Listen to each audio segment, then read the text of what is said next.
Esta é uma postagem na Truth Social de ontem. O acordo é iminente.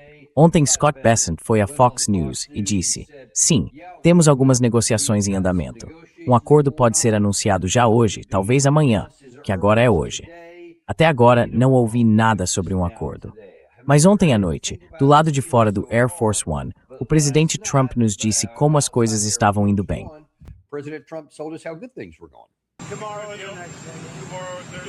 Amanhã é o próximo passo. Houve muito progresso. Eles ligaram, queriam conversar. Estamos conversando.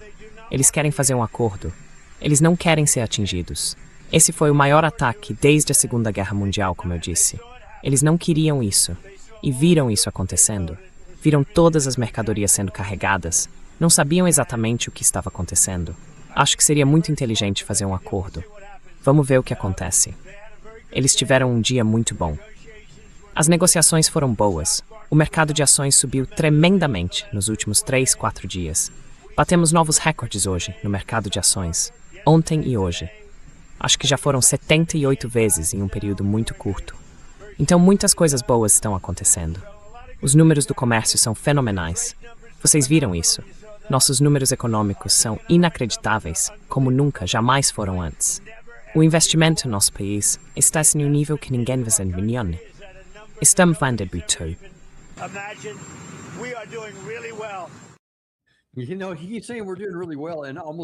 Sabe, ele está dizendo que estamos indo muito bem e quase nada disso foi sobre a condução real da guerra. Porque ele está pensando em termos de coisas que pode manipular, como a alta do mercado de ações. O preço do petróleo vem caindo. Isso é verdade, de fato, mas não representa o que está acontecendo no terreno. O que você acha do foco dele nesse trecho? A maior parte foi sobre aquilo pelo que ele está se parabenizando, por causa de indicadores econômicos.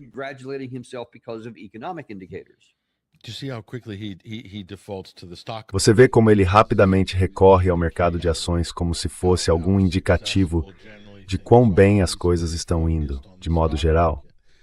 Ele é muito focado no mercado de ações. Isso deveria dizer tudo o que você precisa saber sobre quais são as prioridades dele, quais são as prioridades do círculo íntimo dele e quais são as prioridades das pessoas ao redor dele. Não estou falando do próprio presidente, porque ninguém teria como saber. Mas certamente acho que as pessoas ao redor dele e próximas a ele estão ganhando muito dinheiro com conhecimento prévio desses anúncios.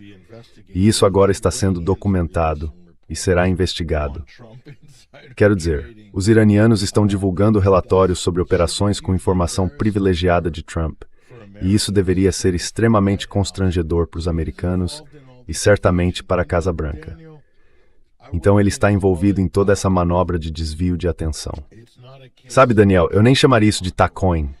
Não é um caso de Trump tacoin. O caso é que Trump é o novo Baghdad Bob. Ele soa como Baghdad Bob. Agora as coisas estão ótimas. A economia nunca esteve melhor, nunca fomos tão fortes, nosso país está pegando fogo. Estamos vencendo. Os iranianos estão implorando por um acordo, quero dizer, ele está nessa.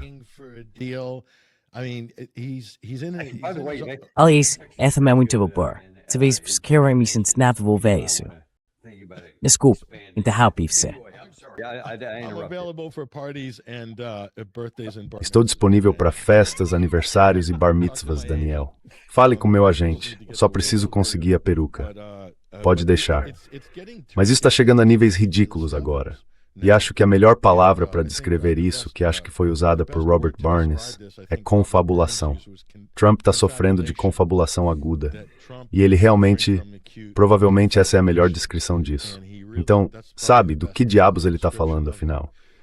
E a outra coisa é, o que Scott Bessent está fazendo como porta-voz da política externa dos Estados Unidos? Eu achava que ele era o secretário do Tesouro.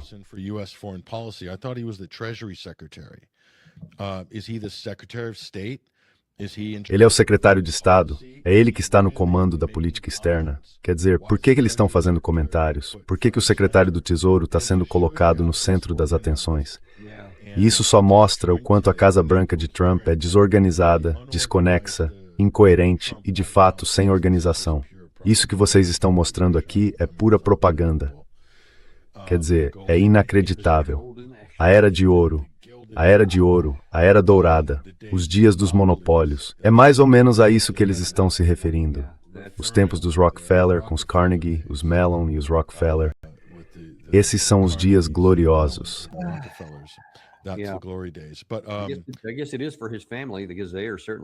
Acho que é para a família dele, porque eles certamente estão nadando em dinheiro. Enfim, desculpe, me distraí com isso. Então, voltando a essa questão. Uma das coisas que você disse na primeira parte daquele trecho foi, sabe, que estamos fazendo bons progressos e que vamos ter um acordo a qualquer momento. Agora a gente se pergunta se talvez ele esteja falando de algo específico, mas Strack, por que saíram muitas notícias sobre esse que houve?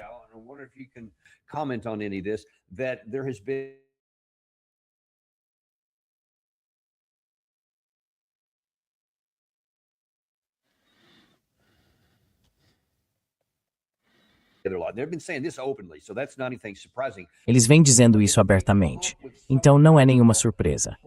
Mas, se nos próximos 1 ou 2 dias eles apresentarem algum tipo de plano e anunciarem como vão administrar o Estreito de Hormuz, uma reportagem que eu ouvi dizia que os Estados Unidos, com Steve Witkoff, estavam de fato envolvidos em parte disso, nos bastidores e assim por diante, porque estão desesperados por alguma coisa. Se conseguirem algum acordo entre o Irã e Omã que reabra o estreito, talvez consigam de alguma forma declarar vitória nisso. O que você sabe sobre toda essa dinâmica?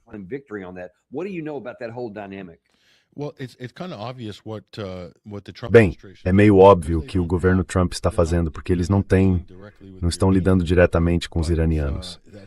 Mas esse conceito parece ser algo elástico para este presidente. Então o elo fraco é Omã. Os Estados Unidos não conseguem exercer nenhuma pressão sobre o Irã. Não conseguem pressioná-los, não conseguem intimidá-los, não conseguem fazer nada, não conseguem suborná-los, nada. Mas Omã é diferente. É uma parte muito mais fraca. E então, os Estados Unidos estão trabalhando intensamente para pressionar Omã, tentar corromper Omã, cooptá-lo, e tentar criar uma situação em que, inicialmente, pareça que Omã está compartilhando responsabilidades pelo tráfego no Estreito de Hormuz.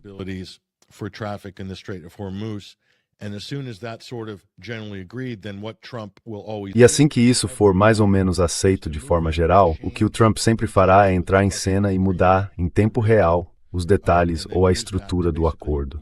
E então usar isso basicamente para usurpar a posição de Omã e transformá-la numa posição americana, entende? Então, não será Omã e Irã administrando conjuntamente o estreito. Serão os Estados Unidos e o Irã.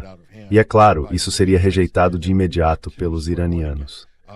E aí estaremos de volta à estaca zero, o que provavelmente não vai incomodar esse presidente nem um pouco, porque estamos presos nesse padrão de negociações por telefone, depois ameaças de aniquilação, seguidas por algum tipo de alegação de recuo do outro lado, e tudo isso pontuado por surtos de agressão e escalada a cada 30 ou 60 dias.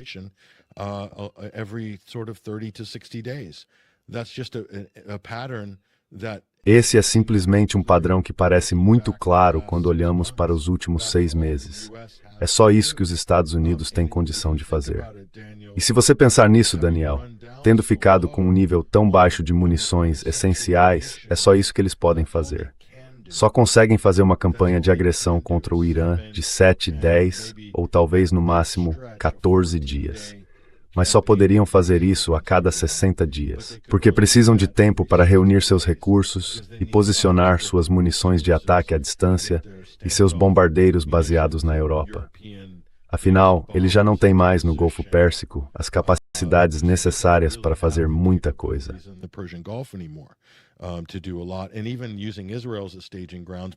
E até usar Israel como base de operações está se tornando problemático para os israelenses. Mas isso não vai parar esse presidente. Não vem nenhum acordo de paz. Não vai haver momento de kumbaya. Não vai ter abraço coletivo. Isso não vai acontecer. Isso vai se estender pelas eleições de meio de mandato e entrar em 2027.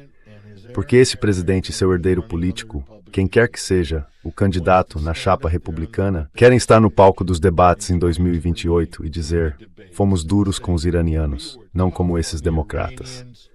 É assim que isso vai se desenrolar.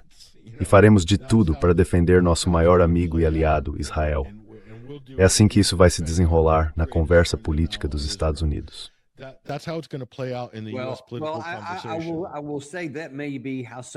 Bem, eu diria que talvez seja assim que alguns querem que isso se desenrole. Mas o meu argumento e o meu receio é que antes mesmo do fim deste ano, talvez até antes de chegarmos a essas eleições de meio de mandato, por causa daquele gráfico que acabei de mostrar aqui, cuja manchete é: os mísseis de precisão de longo alcance estão acabando. Mas se você olhar o subtítulo, ele também fala dos interceptadores. Tanto os PAC-3 quanto os interceptadores Dodge também não se esgotando globalmente.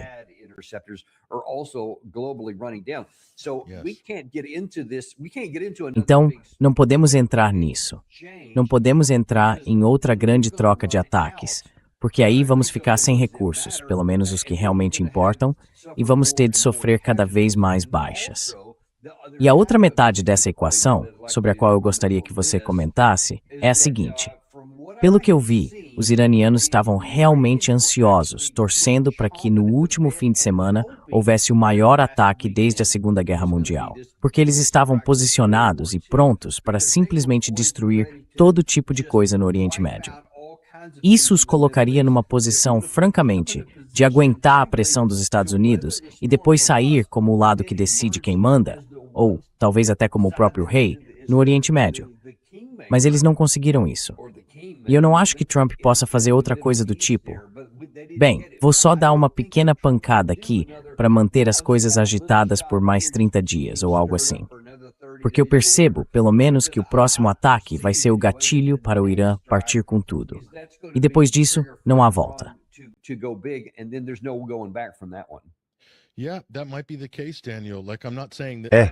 Talvez seja esse o caso, Daniel. Não estou dizendo que nada disso seja bom para os Estados Unidos. Não estou dizendo que isso vai produzir um resultado positivo. Só estou dizendo que a prioridade número 1 desta Casa Branca é não ter no currículo que ele presidiu uma mudança de paradigma no Oriente Médio, em que o controle passou de dominado e controlado pelos Estados Unidos para dominado pelo Irã. Donald Trump fará qualquer coisa para adiar isso, para impedir isso, para empurrar esse problema para a próxima administração presidencial, porque esse acabará sendo o legado dele.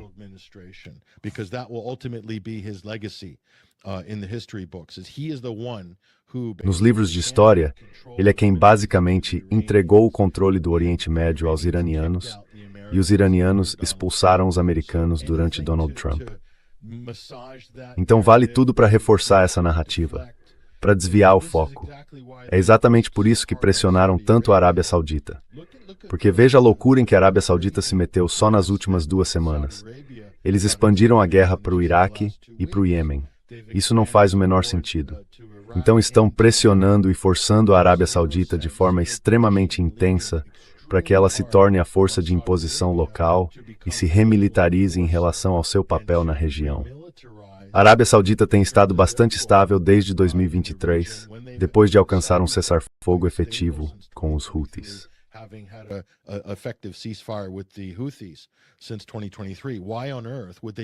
Desde 2023, por que diabos eles colocariam isso em risco e ainda começariam uma guerra com o Iraque? Não faz sentido nenhum, faz. Mas para os Estados Unidos, isso significa que eles estão meio que terceirizando, tentando desenvolver um novo aliado por procuração na Arábia Saudita. E podem simplesmente adiar o inevitável. Adiar o inevitável fazendo isso. Não estou dizendo que essa seja uma boa estratégia. É só o que eles têm. Donald Trump vê tudo basicamente como recursos. E se ele esgotou os recursos na Jordânia, passa para o próximo. Ele é como um parasita e simplesmente vai para o vizinho, a Arábia Saudita. E quando eles estiverem em situação desesperadora e não puderem mais cumprir esse papel, ele vai dizer, certo, vamos pressionar os iraquianos. Vejamos, podemos aplicar sanções a eles.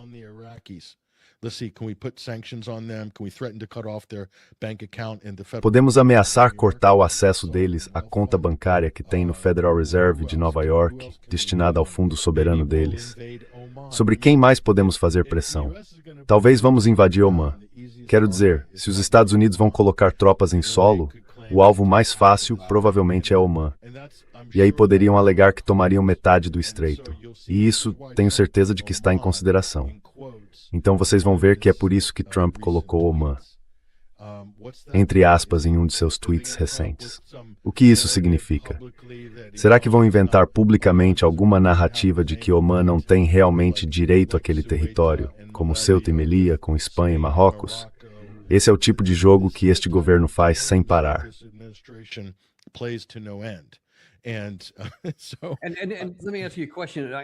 Então deixa eu te fazer uma pergunta. Na verdade, eu não tinha pensado nisso. É uma questão preocupante. Os Estados Unidos já passaram, no sentido de já terem ultrapassado, do ponto em que não importa o que o presidente Trump diga, e se depois isso se mostrar simplesmente radicalmente falso, ou seja lá o que for, nunca vai haver nenhuma consequência. Porque também houve outra entrevista que o presidente Trump deu ontem, em que ele disse de novo, ei, o estreito vai estar aberto muito em breve.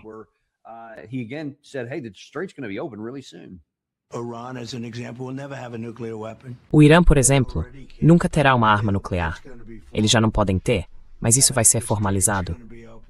O estreito vai ser aberto muito em breve, ou eles vão ser atingidos com muita força. E aí o estreito vai ser aberto. Eles não estariam falando se não estivéssemos fazendo o que estamos fazendo. Nós os atingimos muito, muito forte.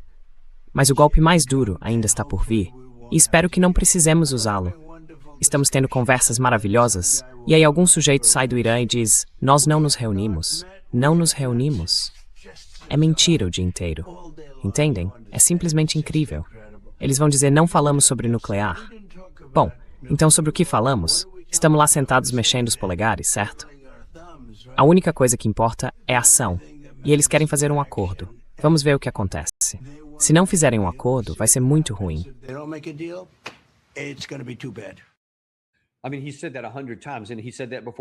Quer dizer, ele disse isso 100 vezes. E disse isso antes do último fim de semana. E não aconteceu. Agora ele diz que vai dar a eles uma última chance. Em algum momento, você tem que entrar e fazer isso. Bem, deixe-me reformular. Parece que em algum momento você tem que tomar a ação que ele acabou de mencionar, a última, ou as pessoas vão perceber que você é uma fraude completa. Mas quer dizer, tivemos muita experiência e muitas oportunidades para chegar a essa conclusão, e não chegamos. Então esta é uma nova era em que o presidente Trump não precisa se preocupar em cumprir a própria palavra, porque ninguém vai dizer nada sobre isso.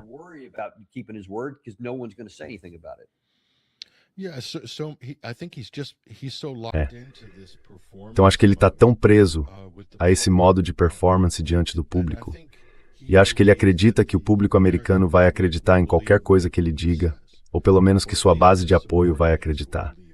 E a Fox e toda a mídia aliada dele não vão questionar isso. E talvez essa seja a interpretação dele sobre o Trump, mesmo que não corresponda de fato à realidade, porque é assim que ele imagina as coisas na cabeça dele. Isso pode ser suficiente para ele. Talvez a solução seja colocar um psicoterapeuta com um sofá grande e fazer o Trump passar por uma sessão de psicoterapia televisionada, em que o médico possa perguntar: esses negociadores iranianos estão na sala conosco agora? Se estão, o que eles estão dizendo ao senhor, presidente? E a gente pode fazer isso publicamente. Mas no momento, tudo isso está meio que acontecendo na cabeça do Trump. Ele está conversando consigo mesmo.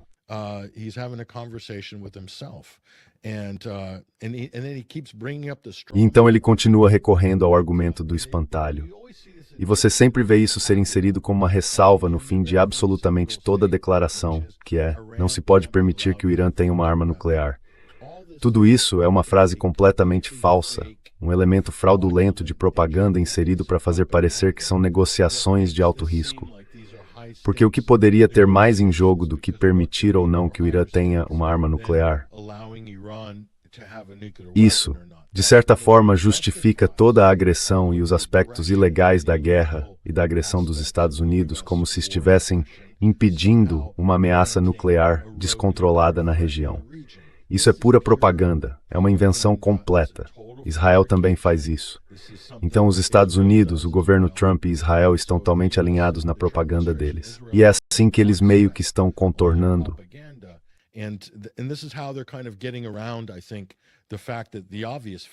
Acho que o fato óbvio é que os Estados Unidos e Israel começaram esta guerra. Quer dizer, Rubio e outros falam como se, de alguma forma, o Irã tivesse começado tudo isso. Como se o Irã tivesse fechado os estreitos, porque, sabe, acordou um dia de mau humor. É a mesma coisa que o Ocidente pensava, que Putin acordou de mau humor em 24 de fevereiro de 2022, como se tudo tivesse acontecido do nada. E é isso que ditadores malignos fazem. É isso que terroristas e ayatolás fazem. Eles simplesmente fecham vias marítimas. Então o governo Trump depende tanto de todas essas narrativas falsas, de toda essa propaganda e desses argumentos espantalho. A questão nuclear é a mais óbvia. E é essencial, por isso eles acrescentam a cada declaração. Não há nenhuma evidência de que o Irã tenha buscado, em algum momento, uma arma nuclear.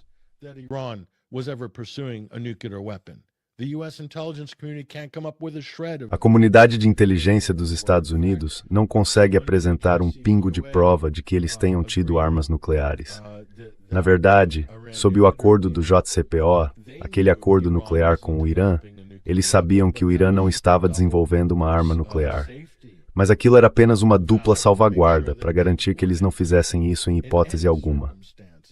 E Trump retirou isso simplesmente porque queriam criar a narrativa que abrisse a oportunidade de alegar que eles estavam desenvolvendo armas nucleares, já que não havia nenhum acordo internacional que os restringisse.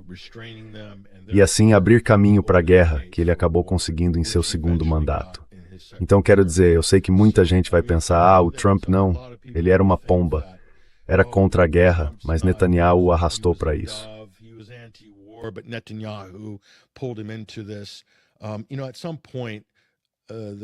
Sabe, em algum momento, o presidente, o governo e as pessoas que o apoiam, ou que o apoiavam, precisam assumir a responsabilidade pelo fato de que Donald Trump, no primeiro mandato, retirou os Estados Unidos do JCPOA a pedido de Israel.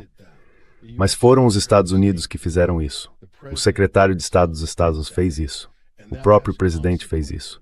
E isso tem consequências. E essas consequências se tornaram reais no segundo mandato dele, no primeiro ano e meio desse segundo mandato. Não é simplesmente algo como, isso muda toda semana. Esta é uma estratégia dos Estados Unidos, que o país vem seguindo há muito tempo. Só não tinham o presidente de que precisavam para levar isso adiante com força total lado a lado com Israel.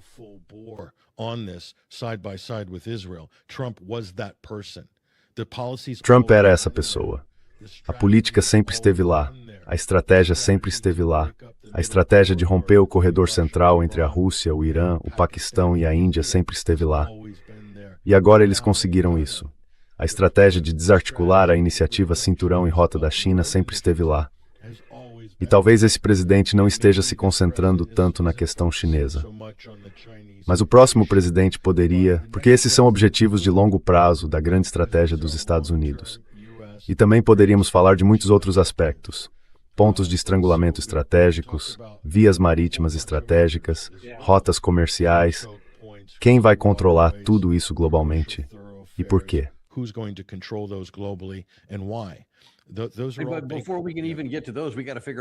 Mas antes mesmo de chegarmos a isso, temos que entender como isso vai se desenrolar. Só nos últimos minutos aqui, para onde vamos? Porque eu acho que foi o vice-ministro das Relações Exteriores do Irã que, algumas semanas atrás, publicou uma longa postagem no X, na qual disse categoricamente que o Estreito de Hormuz estará sempre em nossa posse, que nunca será devolvido. E o professor Marandi, aqui há alguns dias, disse que o Irã continuará, aconteça o que acontecer, com o controle conjunto do Estreito com Omã. Mas para a coalizão contra o Irã, nada será autorizado a passar sem o conhecimento e o consentimento da República Islâmica, e assim por diante.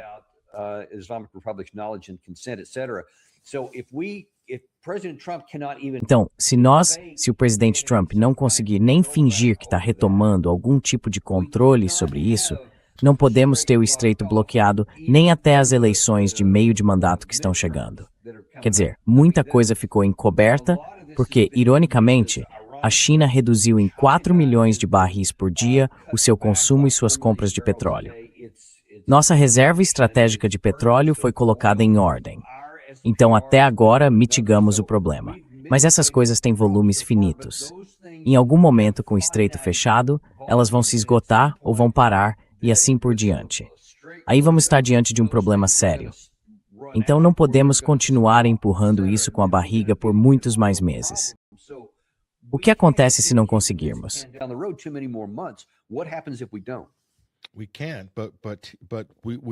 Podemos, mas estávamos tendo essa mesma conversa, Daniel, lá em março e abril. E eles estão empurrando isso com a barriga. Já passamos de julho. A ficha deveria cair no fim de julho. Era o que todo mundo dizia em maio. E a ficha está caindo, se você olhar para certos indicadores econômicos-chave globais. Mas acho que eles vão continuar adiando e basicamente oscilando entre esses diferentes modos de manobras táticas. E não estou dizendo que essa seja uma boa estratégia, de forma alguma. Não estou dizendo que isso vai gerar resultados positivos, certamente não para os Estados Unidos, nem para a economia global. Mas este é um presidente que simplesmente vai dizer que os estreitos estão abertos. E toda a camarilha dele no Comando Central faz isso quase todos os dias.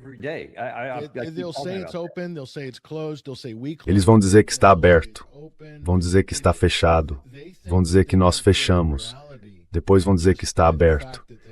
Eles acham que podem criar a realidade simplesmente porque têm tanto poder sobre uma mídia ocidental submissa e sobre políticos que têm medo de enfrentar este governo. Mas a realidade é que você nunca sabe qual é a verdadeira situação ouvindo os Estados Unidos. E eles ficam muito felizes em manter basicamente essa fachada de que é assim e depois impor esses bloqueios intermitentes ao Irã. E os Estados Unidos, obviamente, podem continuar fazendo isso, continuar sendo um agente de desestabilização, continuar, de certa forma, sabotando a situação.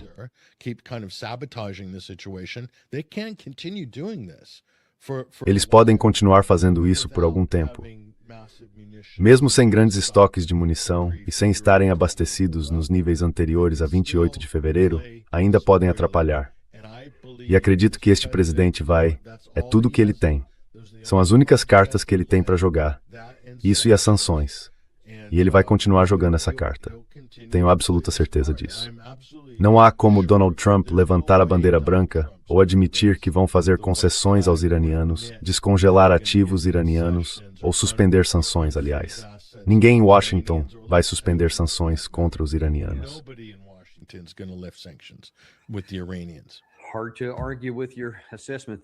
É difícil discordar da sua avaliação, e receio que vamos ter que encerrar por aqui por enquanto.